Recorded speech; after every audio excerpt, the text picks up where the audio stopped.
niwahakikishie tarehe 29 kesho kutwa tu mwezi huu wa 10, niwaombe tokeni mwende mkapige kura. Ninayeongea hapa ni Rais wa Jamhuri ya Muungano wa Tanzania na Amiri Jeshi Mkuu wa nchi hii. Nataka niwaambie maandamano yatakayokuwepo ni ya watu kwenda vituoni kupiga kura.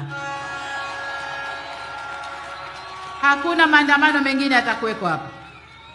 Hakuna tishio la kiusalama litakalo kuwepo. Anayesema ni Amiri Jeshi Mkuu wa nchi hii. Niwaombe ndugu zangu, twendeni mkapige kura. Twendeni mkapige kura.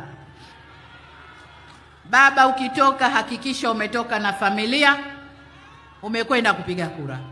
Kila aliyeandikishwa, mabalozi wetu wa maeneo, hakikisheni mmetoka na watu wenu wote kwenda kupiga kura. Twendeni tukaheshimishe Chama cha Mapinduzi.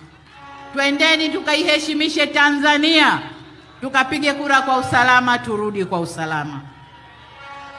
Ndugu zangu, mengine niachieni mimi.